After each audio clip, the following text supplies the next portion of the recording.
नमस्ते, मेरा नाम है याज्ञवल्क्य, साथ में फ्रेम में जो दिख रहे हैं फैज़ल रिजवी।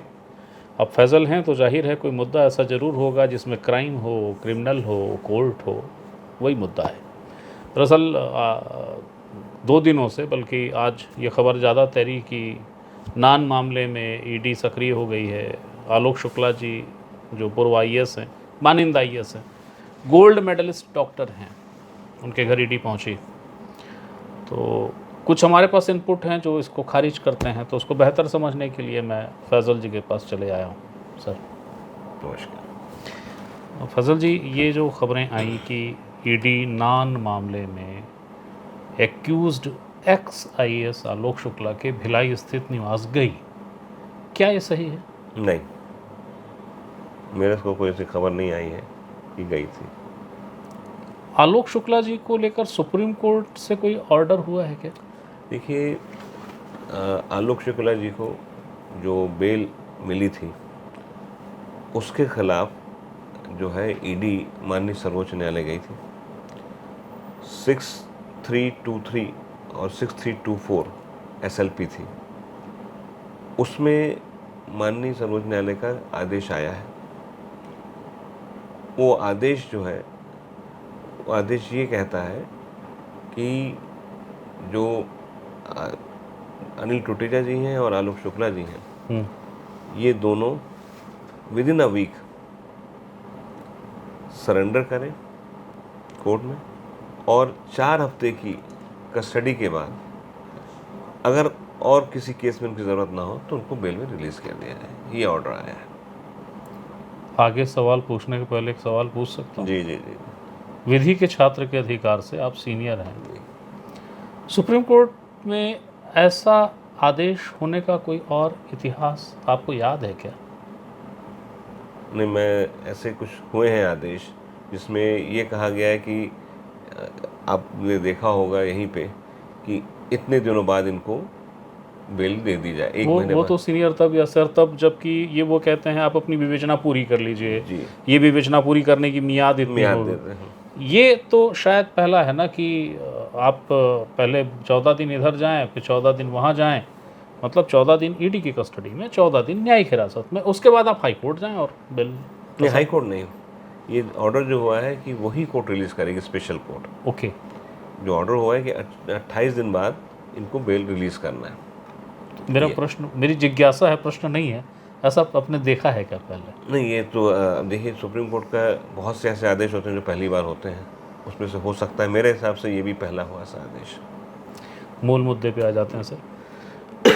फैसल जी, जो कोर्ट ऑर्डर हो गया, सुप्रीम कोर्ट ने डायरेक्शन दे दिया, आलोक शुक्ला के यहाँ ईडी नहीं गई, तो अब आगे क्या? शुक्ला जी आगे क्या करेंगे? इसलिए क्योंकि एडवोकेट आप ही। देखिए सर, ईडी जाने की बात तो दूर की बात है। आलोक शुक्ला जी ने जैसे ही, देखिए, ये जो आजकल हो गया है कि ऑनलाइन दिख जाता है, पता चल जाता है कि ऑर्डर क्या हुआ है, सुन लेता है, भले वो कोर्ट में ना हो, दूर से भी सुन सकते हैं, जो आजकल प्रावधान हो गए हैं ऑनलाइन। उसको जो उन्होंने सुना, समझ में आया, आलोक शुक्ला जी आज ही माननीय न्यायालय के समक्ष पहुंच गए कि मुझे सरेंडर करना है। अरे जी, Raipur special court? Special court पहुंच गया, ईडी कोर्ट में, साहब मैं पहुंच गया हूं, मुझे आप, कोर्ट का ऐसा आदेश सुना है मैंने, तो आप मुझे मैं सरेंडर करना चाह रहा हूँ, मेरी कस्टडी ले ली जाए। माननीय न्यायालय ने ये कहा कि आदेश के साथ आप आइए, जब आदेश हो जाए, क्योंकि आज शाम तक अपलोड नहीं हुआ था, जो वेबसाइट होती है, अपलोड होने के बाद ही पढ़ के समझ में आता क्या आदेश है, कि जो आदेश सुने हैं और क्या टाइप होके आया है, क्योंकि जो टाइप होके आदेश निकलेगा वही मान्य है। तो आज जब वो पहुंच गए जी, शुक्ला जी, कि बोले, उसमें जबकि कहा गया था, जब सुन रहे थे सब कि अब 7 दिन का वक्त है, तो उन्होंने 7 दिन का भी वेट नहीं किया, आज ही वो पहुंच गए। साहब ठीक है, आप कहाँ 7 दिन में, तो आज ही आने को तैयार हूँ। तो आज शाम को वो अपलोड हुआ है, जिसमें ये साफ जिक्र है कि विद इन 7 डेज आपको टाइम है, 7 दिन के अंदर आपको सरेंडर करना है, और जो कस्टडी, ईडी जो है, इसको ईडी कस्टडी मानी जाएगी, फिर चाहे वो रिमांड हो 14 दिन की, फिर चाहे जुडिशल कस्टडी हो। पीसी मैक्सिमम आप 14 दिन के ले सकते हैं। नया ये इसमें क्योंकि पुराना कानून लगेगा, सीआरपीसी के में गवर्न होगा ये, तो इसमें विद इन फर्स्ट 15 डेज आप 14 दिन की जमानत ले सकते हैं। नया कानून में ये है कि आप 40 दिन तक टुकड़े टुकड़े में भी आप ले सकते हैं रिमांड 14 दिन की। तो अब इस जो है ये वाला जो प्रकरण है, इसमें क्योंकि सीआरपीसी से गवर्न हो रहा है, तो इसमें इनको 14 दिन की रिमांड होगी और फिर 14 दिन जो है रहेगा ईडी कस्टडी में, मगर 14 दिन जुडिशियल कस्टडी में, क्योंकि 4 वीक किया है कोर्ट ने, मंथ नहीं कहा है, डे नहीं कहा है। 4 वीक का मतलब जो माना जाएगा, एक हफ्ते में 7 दिन होते हैं, तो 7 चौक 28 दिन, 28 दिन को इनको कस्टडी में रहना है। उसके बाद इनको बेल में रिलीज कर देगा स्पेशल कोर्ट, जैसा आदेश से पढ़ने में समझ में आ रहा है। टुटेजा जी तो पहले से ही जेल में है। जी वो जेल में है, मगर इसमें सरेंडर करना पड़ेगा उनको पृथक से। या तो एप्लीकेशन लगाना पड़ेगा सरेंडर कर रहा हूँ, तो फिर क्योंकि कस्टोडियल रिमांड की बात आएगी तो वो फिर उनको लेंगे, मगर सरेंडर करेंगे तब तो उसके बाद होगा मेरे हिसाब से जो कानून जो फैसला बोल रहा है। आलोक शुक्ला जी से अभी नहीं, पहले बहुत पहले चर्चा हुई थी जब ईडी के पास लगातार वो पेश हो रहे थे। अगर मुझे गलत क्रम याद नहीं है तो शायद 5 या 6 बार आलोक शुक्ला 6 बार पेश हो चुके हैं। तो अब ये भविष्य का सवाल है, पर सवाल ये है कि नान का मामला अपने अंतिम स्टेज पर है रायपुर कोर्ट में। मैंने उसकी खुद रिपोर्ट की थी, मुझे याद है।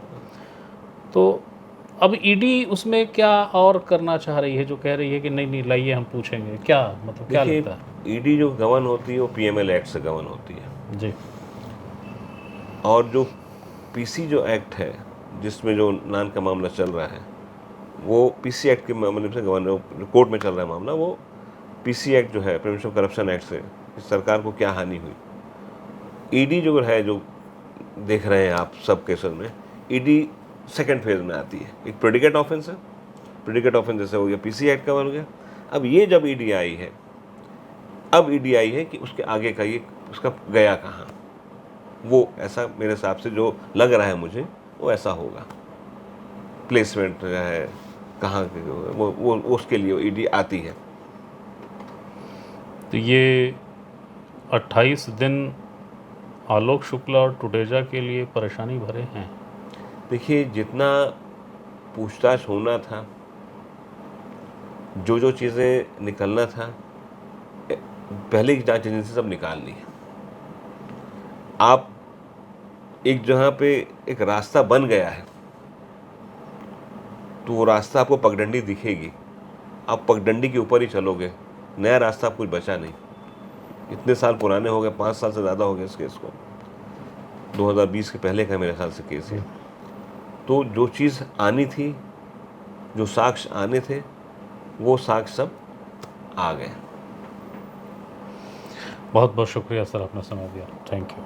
तो ये थे फैज़ल रिजवी, जो बता रहे थे कि आलोक शुक्ला या कि नान प्रकरण में आलोक शुक्ला को लेकर जो लगातार खबरें हैं, वो खबरें क्या है, और ये भी कि आलोक शुक्ला जी ने इंतज़ार नहीं किया कि कोर्ट का ऑर्डर अपलोड हो जाए, वो खुद चले गए स्पेशल कोर्ट और उन्होंने कहा आ गया हूँ साहब, मुझे जेल भेज दो।